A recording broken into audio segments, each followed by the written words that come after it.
Alright, what is going on, guys? My name is Leon Masher. Welcome back to another Overwatch League news video. And today, guys, we have a lot to go over. We got the signings with the Dallas Fuel, who they actually are, completely different from what I thought it was going to be yesterday. We also have some stuff potentially with the Dallas Fuel coaching staff. We have a surprising leak with Muze, the Florida Mayhem, and also some smaller stuff at the end of the video with people being LFT and Soul Dynasty keeping some of their players, and also ending it off on LA Gladiators with a new coach. To start it off, we're going to go out with a bang. It is the Dallas Fuel signing two off-support players, as we knew what was going to happen today as I'm making this video. The two support players they actually signed, it was not MCD, it was not Unique, it was not one any of those, it was a Fielder and Rapel. Fielder comes in, I thought that was also another obvious ones I said yesterday. That was one I threw out there, Fielder coming in, because obviously he worked with Paris Eternal, he worked with everyone that's now on the Dallas Fuel team.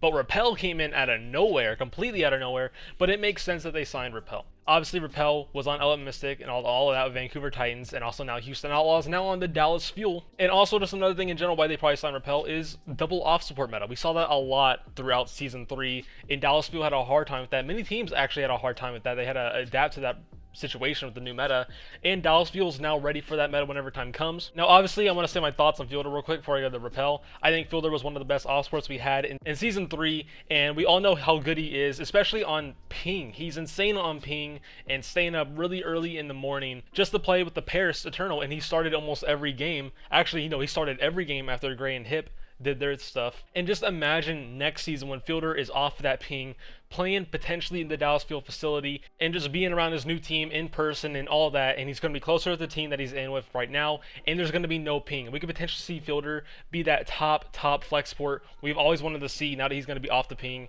and we could potentially see an even better season for Fielder, also now that he's on a full Korean team as well. Now to Rapel, I do gotta be honest, at first I wasn't so 100% on it. I was like, why would they sign Rapel? I was not really impressed with him on Houston Outlaws this past year, but like I said already, he was with the Element Mystic, and he did have great performances on the Element Mystic, and also when he did play on the Vancouver Titans. Great player when it came to that. Houston Outlaws was just a really rough season this year. You had a really bad main tank, and main tank majority of the time depends on how your team plays. They had a hydration, which is not the best. Other things in general, when it came to Houston Outlaws, when it came to Rapel, he didn't have the best resources for him to perform on the Houston Outlaws. Now when he goes into the Dallas Fuel, I'm still in the middle of it, I will say, but I do think there is a lot of potential with Rapel. Actually, I wanted Rapel to join Dallas this year on Season 3. Last year, if you go back to my past videos, I really wanted Rapel to join Dallas, but now my wish has come true a whole year later, and he's now in the Dallas Fuel Season 4, and I think there's still potential for Rapel. I really do. Under Rush, under Young, and potentially new coaches will get into that, and being on a full Korean roster, this could really bring Rapel to a star player that he could potentially be better than he was in the past seasons, and I love to see how Rapel goes into this. He's mostly a backup for Fielder in general, and he's also going to be into that double off-sport meta, so I think it's good that Dallas actually signed two off-sports so they don't run into that situation they had this year when it came to double off-support meta. I think it's really smart to sign Rapel. He still has potential to maybe even be better than Fielder, but it's very hard to look at that right now after how Fielder performed in Season 3 and how Rapel performed in Season 3 as well. Now to Dallas Fuel coaching staff changes, and Sean Collins, we've already went over him in the past video. He tweeted this out: a couple more Dallas Fuel announcements coming tomorrow. Sources informing that it's related to coaching staff. Let the emojis fly. And that tomorrow is today when this video is uploaded. What are our thoughts here? What do we think is going to happen? Obviously, before people post Arhan, it's not going to be Arhan because that was a fake Halo of thoughts in someone's Discord. It wasn't Arhan. I was worried for a second, but it's not. But there is 3 coaches I wrote down that I would personally love to see on the Dallas Fuel, and that could make sense, especially for the last one. To start off though, with my 3 coaches is Arachne, you don't know how to say his name just yet. He obviously just got released from the SF Shock. I don't know if he's going to find a potential head coach position for another Overwatch League team, but he did just get released for the Shock. Got that experience with that championship level team, and take that assistant coaching to another team like the Dallas Fuel. With all that coaching that he got under Krusty and just that team in general, brings it to the Fuel with Young and also Rush and the new players that are there. My other coach I wrote down is Mentalist. Before he joined the Atlanta Reign, he was actually talked about as to be one of the best next assistant coaches. He goes into Atlanta Reign, and I still have hope that he did good. Every player that's been on the Reign and everyone that's been like associated with the Reign still had nothing bad to say about Mentalist at all. Still said he's good, so I definitely think Mentalist could be another option for the Dallas Fuel. He's not on the Atlanta Reign anymore. And on to my third one, makes the most sense, is Aid, who was obviously a player for Toronto Defiant and became assistant coach on the Paris Eternal, worked with Rush, and he could potentially go to the Dallas Fuel as well. That one would probably make the most sense right now. I don't know everything about Aid's coaching staff just yet. He's been a coach for 1 year, which was Paris Eternal, and he could be good for the Dallas Fuel, working with Young and also Rush. But I personally would love to see Arachne come into the Dallas Fuel with that championship under his belt and also bring it to the Rush and Young coaching staff with the new players around him. That's my thoughts. Who do you guys think it's going to be? Is it going to be someone completely different? Probably. But those are my 3 coaches I would love to see go on the Dallas Fuel, at least one of them. Now onto an absolute shocker that I woke up to this morning. Halo of Thoughts. This is a leak. Halo of Thoughts tweeted this out. According to sources, the Florida Mayhem are expected to announce the signing of Muze from Eternal Academy and also 200 MS. This one blew me out of the water when I first woke up. I saw this one on my phone. I was like, there's no way this is going to happen. But Halo Thoughts, he's always right when he has sources at the beginning of his tweets. And I'll get into more of that when it talks about the previous video I had of him talking about MCD. I'll get into that. But Muze to Florida Mayhem, absolutely crazy. You know, I think Muze could potentially be better than Fate, especially with the players that he will have around him, with the coaching as well. I really wanted to see Muze go into the Paris Eternal, but it does look like Paris Eternal is going to go towards more of a EU or Western route in general. It just depends on what's going to happen with that team. But Muze going to Florida Mayhem is a team I would have never expected him to go to, but it's definitely an upgrade over Fate, is what it looks like on paper, at least from what we've seen so far in Contenders and Overwatch League of Fate.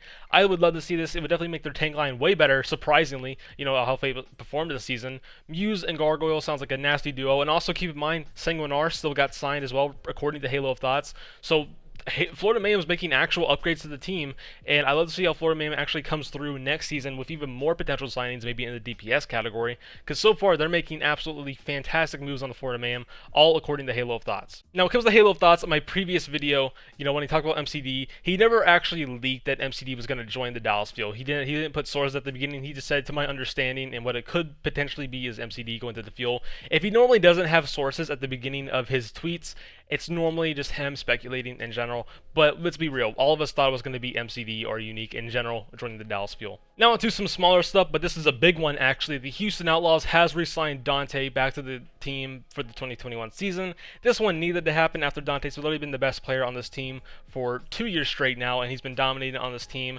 ever since he joined, like I've already said. And it's always great to build around Danteh, especially just building around your best player in general when it comes to any team in the Overwatch League, and just teams in general when it comes to stuff. So hopefully they do build around Danteh really well this season. I don't know, you know, this is thrown it out there.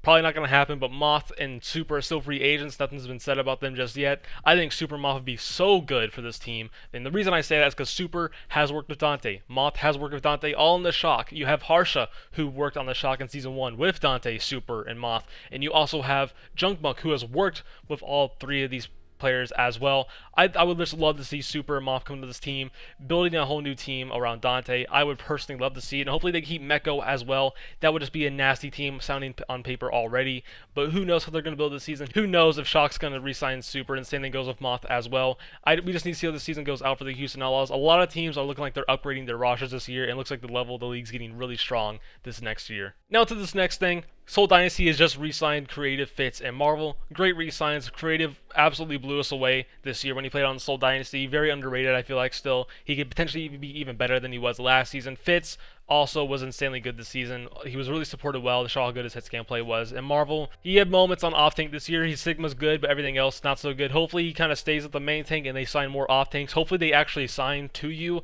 to a full off tank position, because I was really impressed with him the times he did play this year, and we'll see what goes on more with the Seoul Dynasty. Now to the small thing. I don't know if this is really huge just yet, but they did tweet it out. Hisu and Ivy have both put out LFTs. For now, they could still be signed to the Philadelphia Fusion. I really think they will be as well. I don't know why they would get rid of Ivy at least. Hisu, I can understand. Ivy was a big part of the run this year for Season 3. Hisu had a lot of good moments as well this season. I really only see Ivy possibly getting re-signed, but I definitely think both of them should get re-signed as well. I wanted to put this in here and just in case if they did go to a different team. And if you guys have any teams they can go to, there's for sure a lot of them. Put them in the comments below. Now onto this last one. It is Ty Dolla just being signed to the LA Gladiators as an assistant coach. Nothing much to say here. I don't know his coaching stuff behind the scenes when he worked on the Guangzhou Charge. That's all I got to say about him. He's now in the LA Gladiators. Gladiators making a lot of coaching staff changes right now.